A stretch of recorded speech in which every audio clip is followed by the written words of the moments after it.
Tabling to Transformation, Rethinking Gambling Outreach, featuring Megan Poliquin. What happens when outreach stops being passive and starts becoming relational?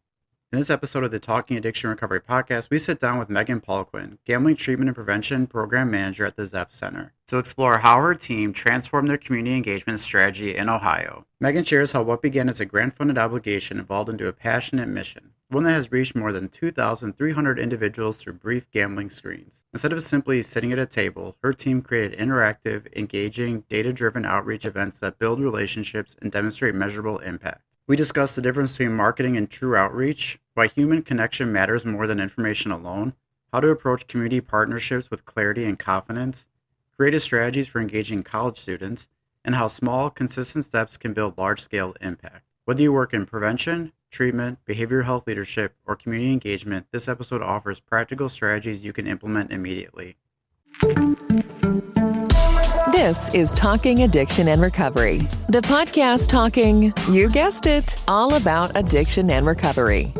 Join your host, licensed professional counselor Andrew J. Schreier, as he and his guests break down recovery topics with raw honesty, delving into niche conversations around the topics of substance abuse, mental health, and gambling. We intend to meet individuals where they are on their own personal journey of recovery, with dignity, respect, and compassion. We'll do more than talk addiction and recovery. We'll explore it. We're glad you've joined us. Here with today's episode, your host, Andrew Schreier.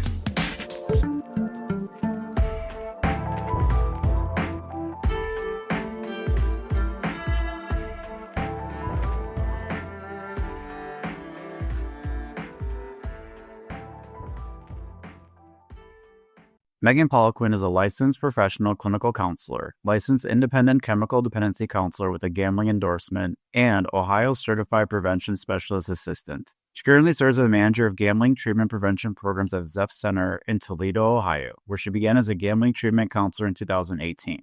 Megan is a 2020 graduate of the Ohio Gambling Treatment Fellowship Program, an intensive year-long training for clinicians specializing in gambling disorder. In 2025, she received the Don Hewlin Award for Awareness and Advocacy from the National Council on Problem Gambling. And in 2026, she was honored with an inaugural Impact Award from the Problem Gambling Network of Ohio. She's especially passionate about growing the gambling treatment workforce and creating meaningful, supportive supervision spaces for clinicians. Outside of work, Megan loves watching hockey, spending time with her husband and two rescue pups, Lily and Luna, and planning her next travel adventure. You can learn more about Megan in the podcast notes. Let's welcome her to this episode of Talking Addiction and Recovery podcast. On this episode of Talking Addiction and Recovery, I want to welcome Megan Poliquin to the podcast. Thanks for joining. Thanks for having me. It's great seeing you. We are familiar with one another. I think you're an amazing colleague in this space. I'm really excited to talk about outreach because we've never really talked about it on this podcast. But before we do, can you give the audience a little bit of a background about yourself? Yeah, absolutely. So I work at the ZEPF Center in Toledo, Ohio. I'm the manager of our gambling treatment and prevention programs there. I have been at ZEPF Center since 2018, so it'll be year 8 this year. I started as a counselor in our gambling treatment program, and then I moved on to start managing the program in 2023. So interestingly enough, the only counseling position I've ever had has been treating individuals experiencing gambling harms. And so that's my whole, resume is gambling treatment program. So I've spent a lot of time working with a lot of people. And most recently, we've started expanding our prevention to do more outreach, do more education. So I play both roles. I do the treatment and I do the prevention side of things. A lot of us in this world have to wear a lot of hats. Yeah. I think this comes up a lot when the conversation is gambling, but what got you interested in focusing on gambling? So it's not actually that interesting of a story. I graduated with my master's in counseling and I needed to get a job. And I had been working at our mall for the last 4 or 5 years at a shoe store. And the time came where I passed my counseling exam. I graduated with my master's. and I just had to go get a counseling job. So I went on Indeed and started applying for any job that would take an LPC. And I got an interview for this gambling treatment counselor position. And I tell people this, I didn't want this job. I went to get interview experience because I wasn't going to be a gambling treatment counselor. So we've all experienced stigma, and sometimes we've even partaked in that, stigma. But I didn't want to be a gambling treatment counselor. I didn't know what that meant. I just wanted to, my original goal was to actually work on a college campus and work with college students, and help them with their mental health and their substance use. And so I showed up to the interview thinking, I'm just going to do this to get some interview experience for the job that I do want. And they offered me the job on the spot. And I thought, okay, I do really need a job, so let me just give this a try. I made it very clear in the interview that I do not know how to be a gambling treatment counselor. I barely knew how to be a counselor. And I made that very clear, and they said, that's fine. We know people that we can get you trained up. We'd almost rather have it that way, where you don't know what you're doing, but you're open to learning and you're open to kind of being molded into a gambling treatment counselor. And I thought, okay, I need a job. I can't work at the mall forever. And I said, I'm going to give it a try. And in my head, I thought, well, I'll give it a couple months. And if it's not for me, I'll keep it moving and find something else. And now, 8 years later, here I am, and it's all I can talk about. It's the biggest blessing that I never knew was coming my way. And so I tell interns that, and I tell new counselors that I didn't want to be a gambling treatment counselor either. But now I can't imagine my life any other way. That's incredible. I know when you started, you said it was like not that amazing of a story, but I think we need to hear more stories like that. That's really amazing at where you walked into it with your acknowledgement of some of the stigma that not only is in certain professions, but also that we hold, and look at where you are today. Pretty incredible. Yeah, I think it's, a testament to sometimes we don't know what we don't want and what we do want. And it's okay to give things a try, and see if you end up liking them. And it's also okay to pivot if it's not for you too. But, to find your place in whatever profession you're in, to find a place that feels right for you. And I guess I never learned about gambling disorder in my master's classes, which is something we're trying to do more in our outreach, is go to colleges and talk to social work and counseling programs about this, because we didn't have that. And I think when you see gambling treatment counselor job opening and you've never really even talked about it in your classes, you might automatically assign some type of value to that. Yeah, and your idea now of outreach has even expanded what I already thought, is you're even still doing it in other capacities of trying to get it more into education, into institutions, into young professionals. So this is why I wanted to have you on as a guest. And I want to set the stage a little bit for the audience and for you too, because I go to a lot of conferences. I'm fortunate when I get selected to present and I get the support to go to them. I like to present, but I also love to be in breakout sessions, in learning from people in the field. Last year, when I saw you present at the National Council on Problem Gambling Conference, not only did I think it was one of the best presentations at the conference, I thought it was one of the best presentations I saw all year out of all my experiences throughout 2025. Yeah. And the fact that it was on outreach is what makes it so amazing. And I also want to tie in that because I go to a lot of conferences, I also get to see a lot of what people do with exhibit tables. That is like their form of outreach in some ways. I've been in conference halls with 500 exhibitors, and I think you know me a little bit. My curiosity is always like, what's their win here when they show up? Is it because they handed out swag? Is it because they got I'm very curious how so many different places look at how they do outreach. And then I saw yours and I was so taken back at your approach, at some of the things that you've been able to do, really how you look at, we just did this event, and then what do we look at when we do our next event? So before we dive into some of that, where did you get the connection or the drive to really start doing outreach in this space? Because gambling does not have even the same outreach as substance use, mental health. So I would say this was already a challenging topic, and yet you seem to be almost making a path for others to follow. Well, thank you for saying that about our breakout session. That means a lot to me and to, the team. Um, I think being a grant funded program, you have to always have some type of hustle going on. You always have to be generating new ideas, new ways to expand your work because it's important. It's important, and you want to keep showing your funders, hey, look, like this is important. We need more money. Here's what I could do with this, but imagine what I could do with that. And so I think where outreach really started to change for us was when we were able to get the prevalence data in Ohio in 2022. They do a survey every 5 years. And 2022 is the most recent survey that we have the data from.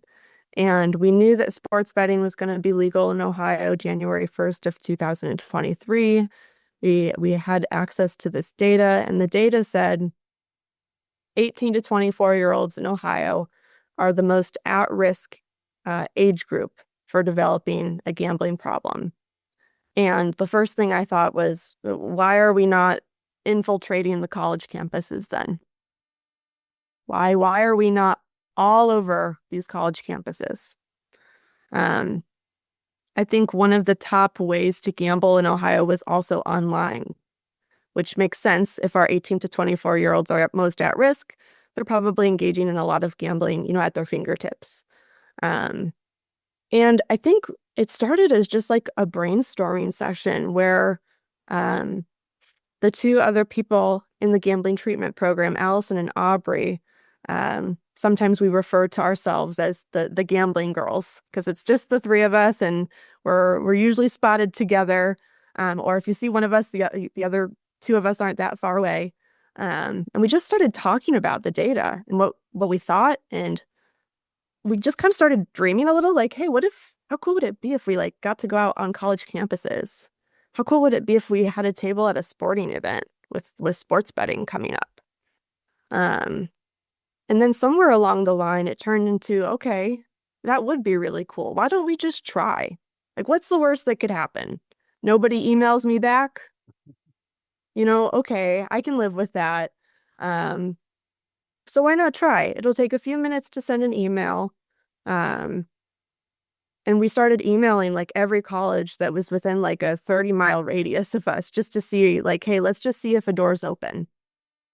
Let's just go anywhere we can get. Let's start seeing who we can get in touch with, what tables we can have, what events we can go to, all on a free budget, right? We're not going to pay to have these tables. We're going to, you have to use staff time to go to them. And so we're going to have some pretty cool looking tables, and we're going to have to make this worth it. And that's kind of where the idea started growing of, okay, we can't just have a table and have people come up to us and grab their stress ball and not say a word to us. We have to be able to show that outreach is important and that it is worth the time and that it is worth the money. So why don't we let's just try incorporating a brief gambling screen. And if it goes horribly wrong, then we never have to do it again. We're not signing anything in blood. We're not committing to doing this forever. Like, let's just try and just see how it goes.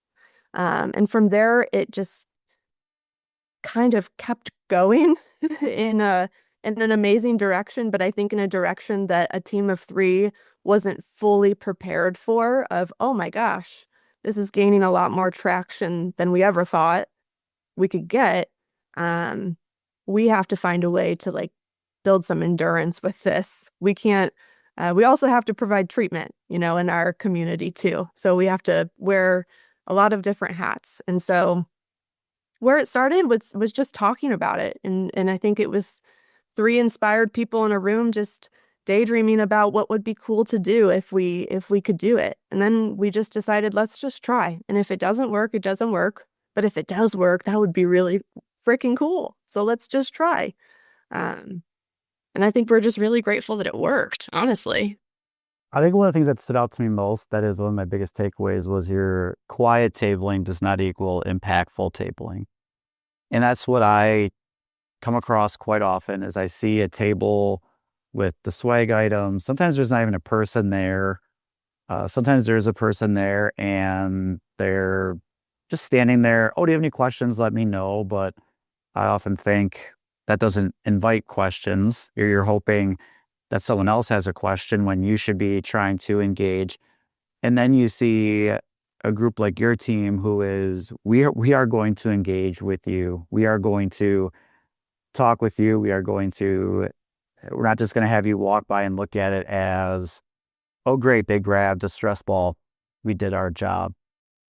So I'm curious, how have you been able to make that so successful? And why do you think other places or individuals struggle with the quiet table, or thinking that by just having this pamphlet out, that's a win? Because I do understand getting awareness out there is helpful. Letting people know we are there is helpful, but I don't know if that's like a year-long strategy. Like, to me, what stood out as well from your presentation was you do think about the next event and how do we improve it? How do we do things different? Versus the plan is just to have a table at these events all year. You look at it from event to event. How do we get better? How do we improve? I don't know if I always see that same strategy from all outreach or exhibiting tables. Yeah. I mean, 100%. I think quiet tabling is definitely in more people's comfort zones. We always joke that we've gotten a lot of rejection sensitivity training from doing louder outreach tables, because not everybody wants to participate, and that's okay. We have learned a lot about just putting yourself out there and inviting people to your table, and if people don't want to come to your table, that's okay.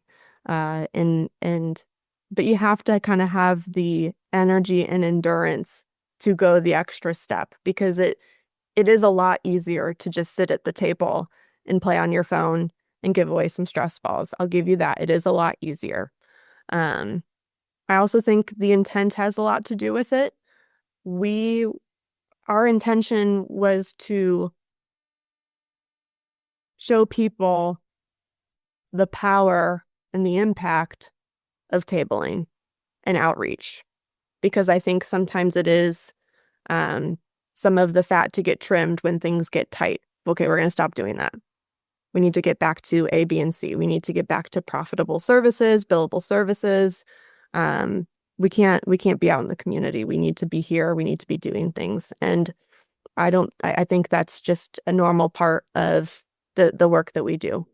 But we wanted to be able to show funders, we wanted to be able to show other helping professionals that there is impact to be had at outreach tables. You have to be willing to do the work. And you have to be willing to put yourself out there. There's no shortcuts to building relationships and building partnerships. You have to show up and you have to be passionate. And I think passion is contagious. I think if you're passionate about something and you're sharing that with people, even if they're strangers, walking in the concourse at a hockey game, being just a positive impact, or being another person that says, hey, enjoy the game. I hope you have fun, right? We were trying to build a relationship with our community because we have a gambling treatment program, and I wasn't so sure how many people in my own community knew that.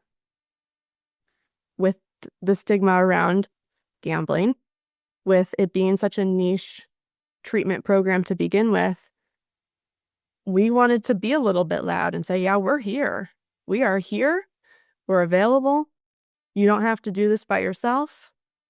And we also wanted to meet community members. If someone stopped by our table, whether that was someone struggling themselves or a family member or a loved one, that's our first impression that we get to make, is that you can call me because you saw me at that one baseball game and I was friendly and I gave you, I let you play a game and pick a prize. So now you might feel a little bit more comfortable giving me a call. It's easier to call someone that you've met briefly than it is not knowing who's on the other end of that phone call, in my opinion. Yeah, I don't think it would make that connection that much. That's a pretty insightful thing to share. Yeah, I think intent is everything. We wanted to have a better relationship with our community because we know we're in their backyard, but we didn't know if our community knew that. And it's not their job to figure that out. It's our job. It's our job to show up and say, hey, here we are. We're here. Give us a call. Come up to our table. Grab a stress ball. Engage with us. Talk with us. You don't have to commit to anything, but you shouldn't have to search that hard to find us. We should be more visible. And so within, the confines of how much we were able to spend and how much money and time we're able to spend doing that, we wanted to get the most bang for our buck. If we're going to do tables, we need to be showing up, and people need to be remembering us positively. And we want people to come back to our tables and say, oh, I wonder what those ZEPF girls have at their table at tonight's game. That's what we want. Because I think that's the community relationship building that goes a long way. And to go a step further, which was another thing that impressed me, was when you were presenting and you looked at your quick stats, you were also wanting to engage people to complete gambling screens. Yeah. Which I can imagine so many people think, well, let's try and do this, but no one's going to want to do that. Who's going to want to fill out a questionnaire? I will say when I've gone to some exhibit tables, I do get sometimes a tablet that's got a questionnaire that I feel like doesn't necessarily apply to me, but it's a way to get my info and my contact. And all of a sudden I saw your stats and I thought this was so incredible.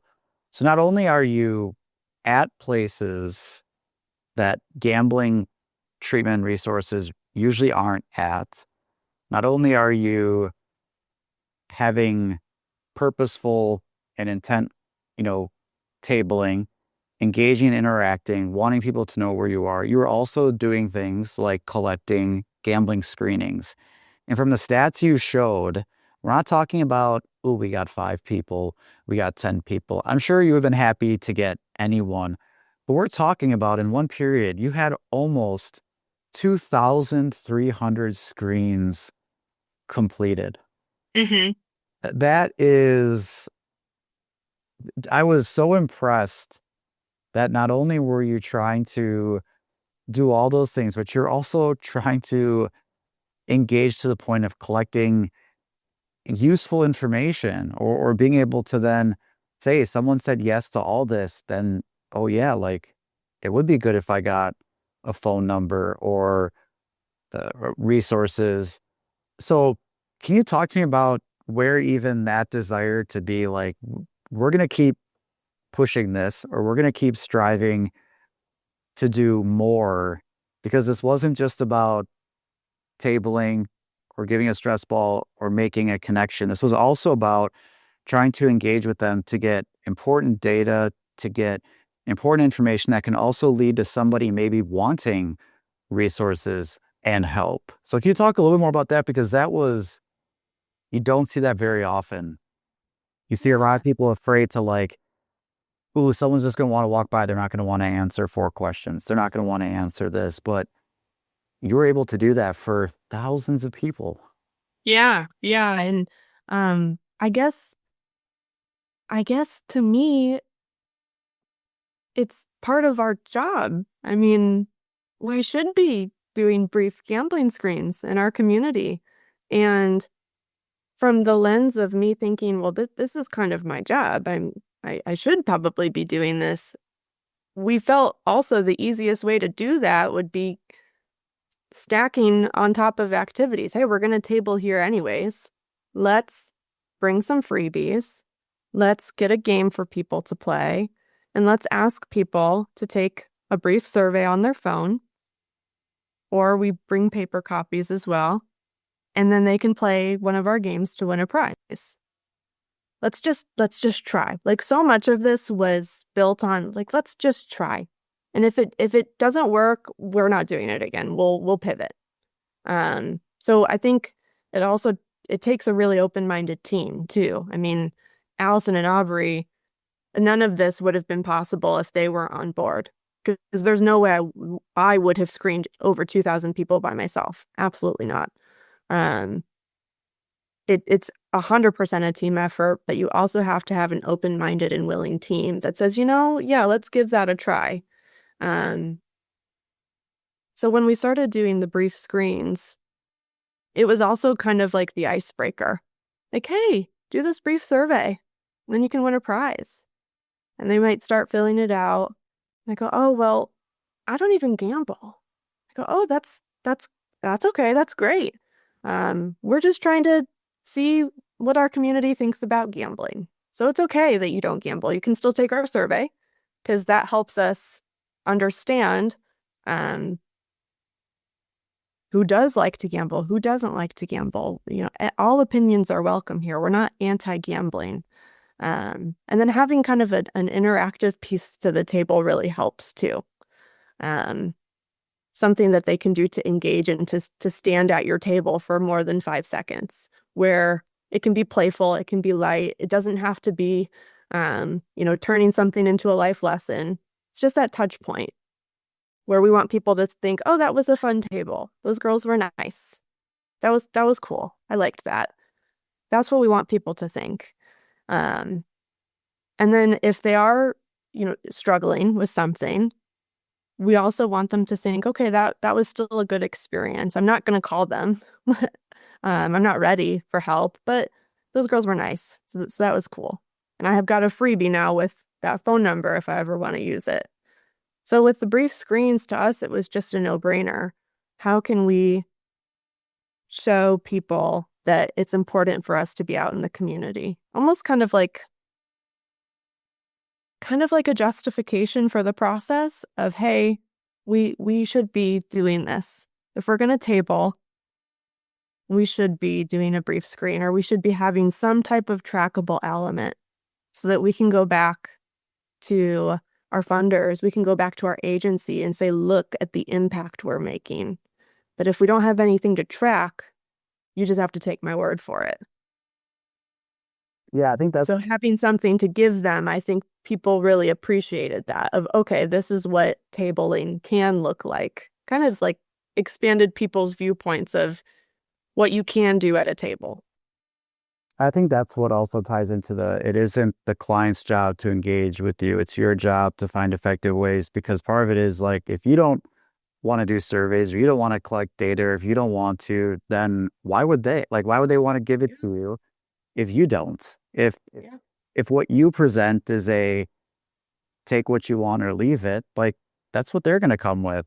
Like, that's exactly what they're going to match. So I do like how you put that, we'll do that ownership and accountability for us to think more about why we're doing this, the purpose behind it. How could I justify what I'm doing if I can't say, like, this is what we were able to walk away with, or this is what we were able to do. I think it may be the situation is different for everyone, but I think, like, that should be the strive, right? To know that with outreach comes impact, because without outreach is a very scary world too, right? Because are you talking about your community didn't even know you were there? And I can't tell you how often that happens with substance use, mental health, gambling.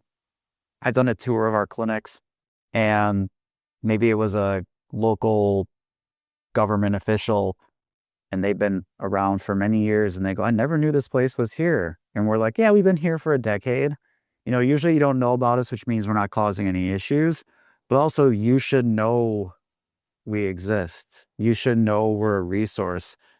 So I look at how do we improve outreach, also knowing that without outreach is a very scary scenario too. So for you, and this is where I also want to talk about, I think what you're highlighting is a lot of great takeaways for people to let's just try it. Let's do this. We have to be able to pivot. The other thing that you mentioned that's amazing is it takes a village. And we hear that a lot in our space. But when you were showing some of your photos of where you've been, the arena's not going to want us in there, or they're not going to want a place where it's athletes or where it's kids or where it's adult. They're not going to want us. How were you able to, or what's some things that you can talk about as to how to approach that? Because you've been all over some Toledo places representing, and you've gotten some support for some places. So I also want to hear about stories that work, because I think a lot of people fear, well, we would love to do this, but they don't want us. We've definitely experienced doors that are still locked and we don't know where the key is. When it came down to doing some more formal partnerships with marketing and advertising, we are fortunate to have that grant funding to support some of the work that we do. So we weren't, starting from scratch, but we also, the funding is quite limited, right? We're not looking at the budgets that the people that typically do partnerships with colleges and, minor league teams have. We just don't have it. What I will say is that if you are willing to be politely persistent and email and email and email and follow up and follow up and follow up, ask for a meeting to discuss partnership opportunities, because partnership opportunities usually looks like dollar signs. It's okay if you know that you don't have any dollar signs. You just need to get that meeting. And so getting that meeting and then really preparing for that meeting. We spend a lot of time preparing for meetings from the perspective of, we can't expect them to understand why this partnership will be or should be impactful for them. That's our job. So we need to come ready to explain why this is a good idea for them to consider partnering with us and even throwing us some bones. So we do our research. I'm born and raised in Toledo, Ohio. I work in Toledo. I went to the University of Toledo. So when I emailed the athletic department at the University of Toledo, I just briefly gave that introduction of, I'm born and raised and I'd love to give back to my community and the university that I went to for 6 years. I think it would be really cool to explore if there are any opportunities for partnering together. And I probably followed up a few times, and I got the meeting, and, our team really prepared of, we need to be able to explain why this would be a good idea for them, because we know it's a good idea for us. We need to explain why it's beneficial for them. What are they going to get out of this? And so a lot of that was, if you let us into your football games, we're going to come with the swaggiest table you can think of. And we're going to engage with your fans. And we're going to contribute to the fun and, A, B, and C, right? But also explaining the data. Hey, 18 to 24-year-olds are the most at-risk age category. And those are your college students. And that's your fan base. Do these universities have a history of any gambling issues that partnering with a gambling prevention or treatment program may look really great, you know? How can this be mutually benefiting for both partners here? And usually what we've seen in our experience is that community partnerships, right? If it's another community partner, the University of Toledo, ZEPF Center, we're both community partners, as opposed to like corporations, nationwide. They want to give back to the hometown. And you can have a really small budget. You can even say, hey, I don't even know really if we could do anything, but is there any chance we could just like maybe go to one game and have a table? What would that cost? Do you have any mental health awareness nights that maybe we could come and have a table at? So I think some people stop themselves before they even try, and understanding that if you can just get that meeting and start building that relationship from there, a lot of things can happen. And you don't have to have all of the dollars in order to do something about it. But you do have to send that email, and you do have to try to get that meeting. And you can be transparent and say, look, I don't have a budget for this fiscal year. I just really wanted to know if there was any free opportunities I could get in on. Because I really want to be on college campuses, and I really want to be getting in touch with this age range and these college kids. And they might throw you a bone and say, you know what? We respect that. Why don't you come to a game? Or, I don't know about this, but what about that? And then you get people thinking, you get them involved too. And opportunities might present themselves that you thought wouldn't be. I think it's also highlighting what I've seen as a change in not just outreach, but trying to build those partnerships. Because I've been in the profession for over 20 years, and I know a lot of other people who have their job has been outreach. That's what they do.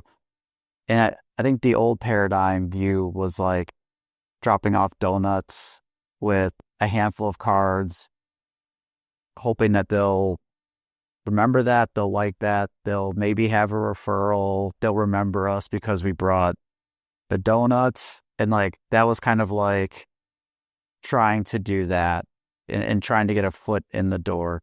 And I know the pandemic hit, which changed a lot of people's ability. Like for us, it was hard to go into hospitals, to go into other places. What I'm seeing more now is outreach, trying to make more relationships, not just with people that are impacted by what we do, but also by community partners.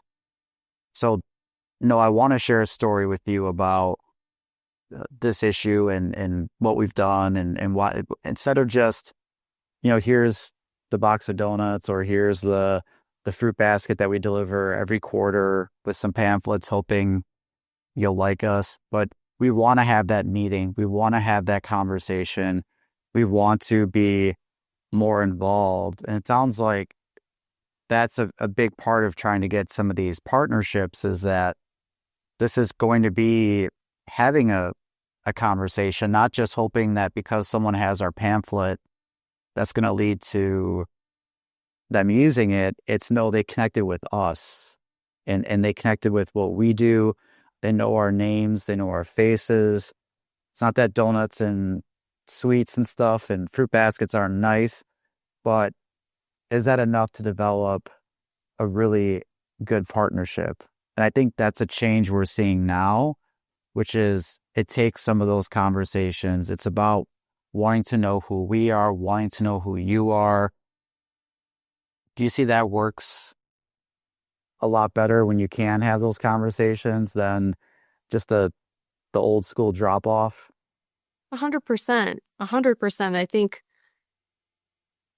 I think passion is contagious. I think if you are willing to show your passion and show what you want to accomplish and share your ideas just unapologetically, then eventually you will start finding other people that want to, hop on and say, I let's give this a try. Let's do this. Let's do that. And I also think that when it comes to community partnerships, the partnership itself does matter. Why are we partnering? Why a university? And being able to explain, we picked you because of the data. We picked you because of sports betting.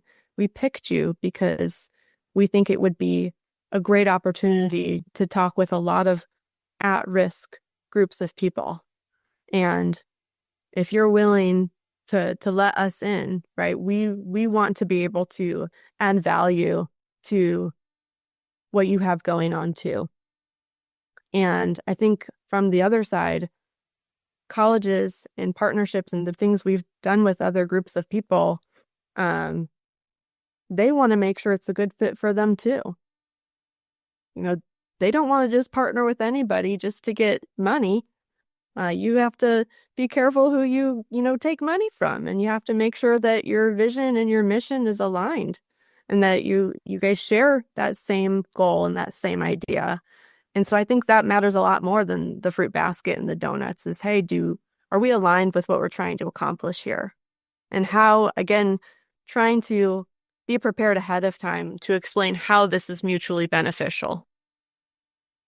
And I'm curious your thoughts on this too, because I've also been looking at, as I kind of like have looked into more of like the idea of like with outreach, but also I think sometimes there's some words that get mixed up with one another when we say community partner, when we say supporter, when we say like cheerleader. To me, I started learning more about it makes a difference when we have a partner.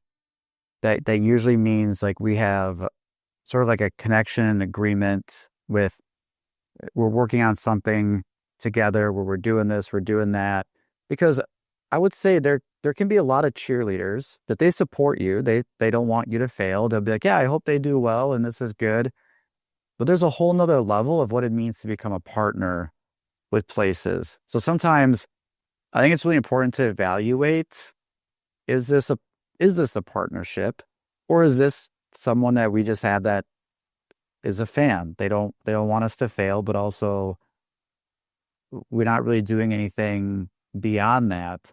So have you ever noticed that sometimes there's some confusion sometimes between like what we look at as a partnership or a community partner versus, hey, they support us, but we also haven't really heard from them. We haven't had any events with them, but they're great that we're around, but also we don't really have like a established partnership. I've been thinking more about that in some of this space of how valuable partners are, because sometimes we do have a lot of people who would cheer for us, but it doesn't mean there's a partnership. Yeah, that's an interesting point. That makes a lot of sense. I think we view community partnerships as some type of structured agreement, right? Whether that's an MOU that's signed by both parties, whether that's an actual contract, with some dollar signs exchanged of we will give you this for in exchange for that. And I think that protects both parties of like, what you're getting. You're spending this money, you know what you're getting. And then from then, you can try to make that as impactful as possible. On the flip side, cheerleaders are great too. I mean, especially if you've had a bad day, it's nice to have some cheerleaders in your corner, remind you that keep going, keep doing something, keep trying. And sometimes cheerleaders know partners and they go, well, let me introduce you to so-and-so.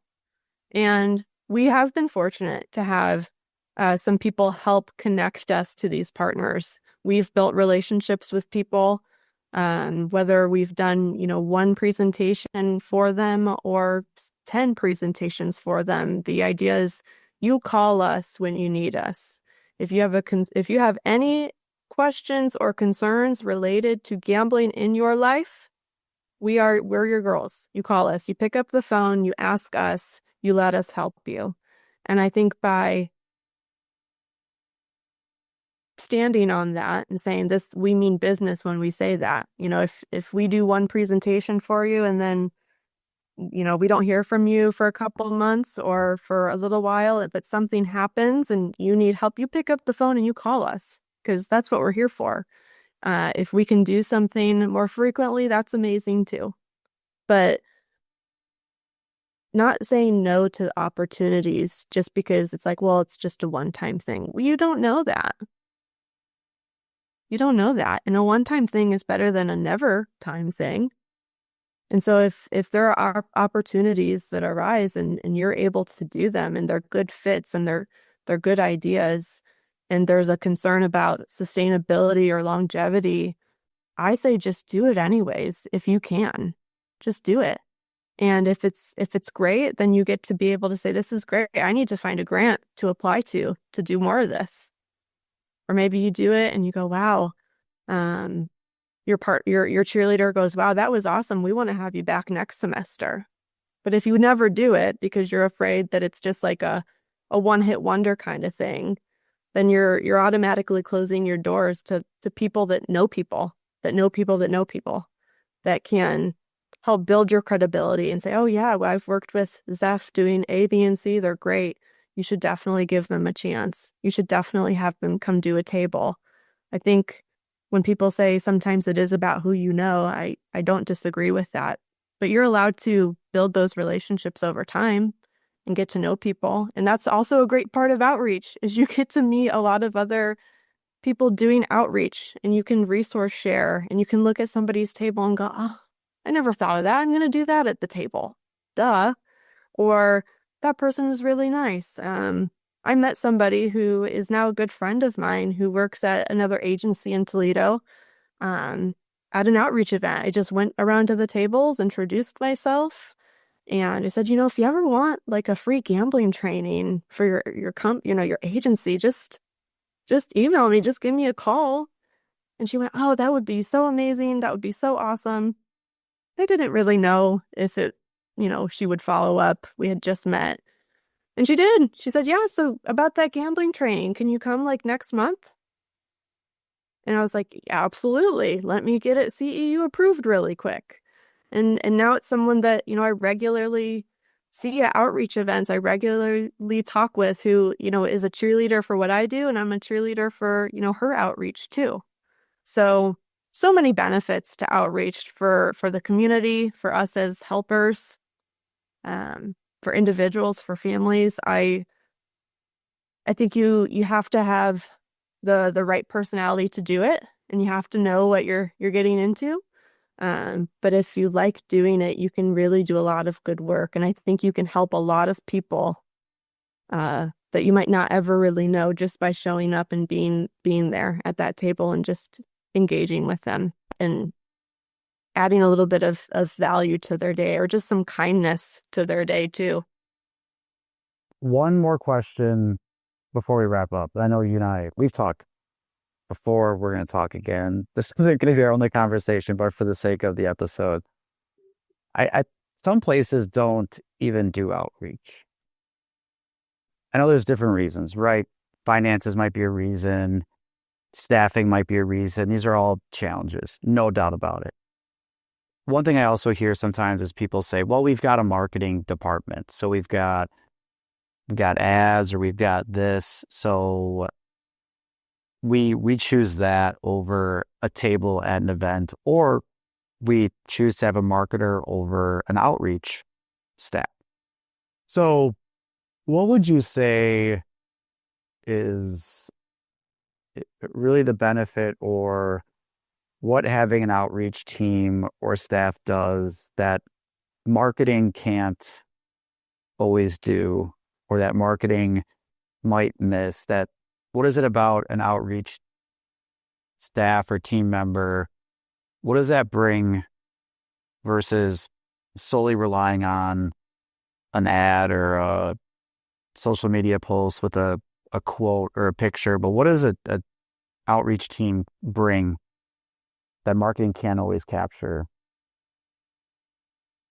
Well, let me preface this by saying we also have a marketing team who does amazing things and has helped with a lot of our outreach, out of just their own time to help us with everything we've done.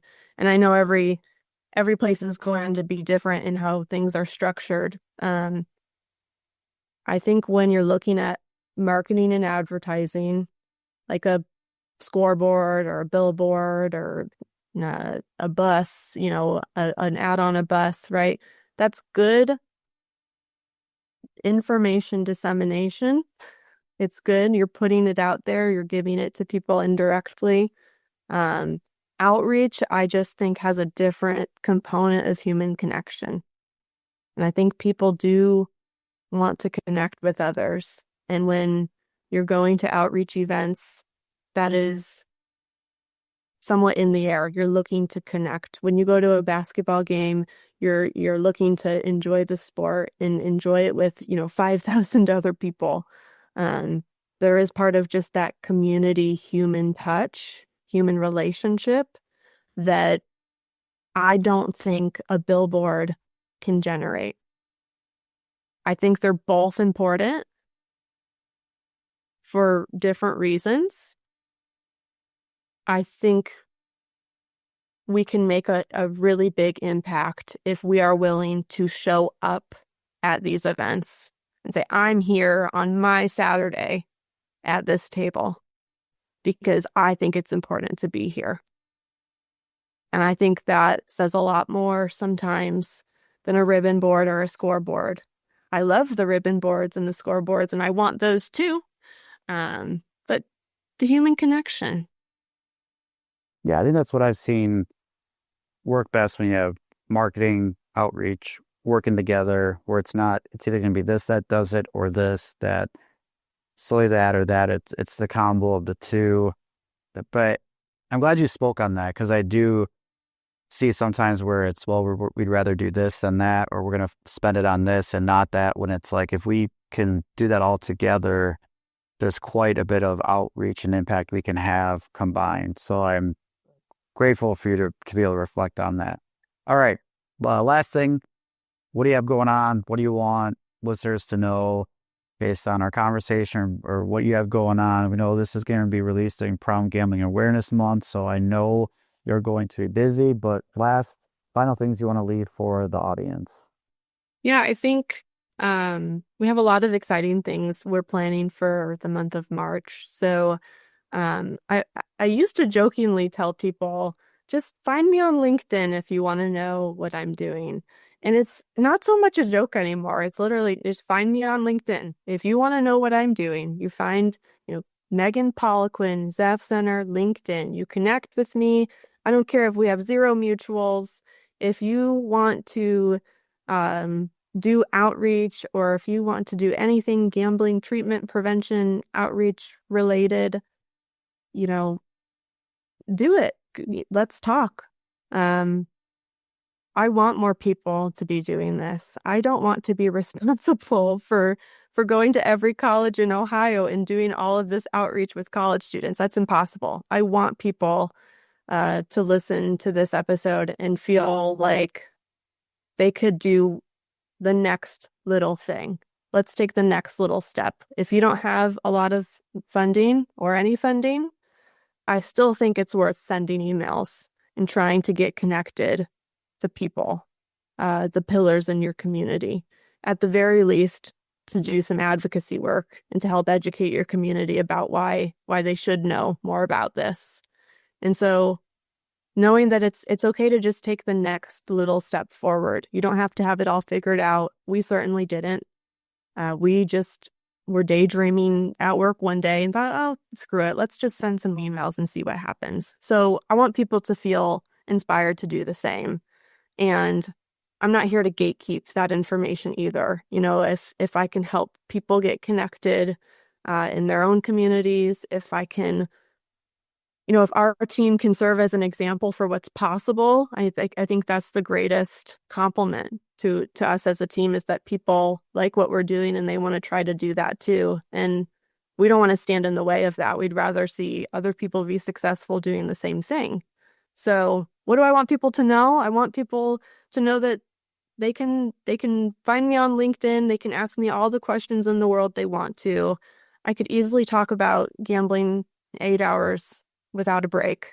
So find the people that love what they do and just talk to them. And I think that's what we're doing in this field a lot, is we're just sharing ideas of what's working. And, I've learned a lot from this conversation too, of how our outreach is perceived and how it is impactful. And that feels good, but it's also validating that, okay, maybe we're onto something here that we didn't really know we were even starting. So I'm hopeful that people will take that next step out of their comfort zone and try that next thing. Bring a game to your next table, or bring a big notepad and ask people one polling question, and where they can, mark it on the notepad. Do the next little thing out of your comfort zone and just see where it gets you. And then keep doing that and see what happens. That's amazing.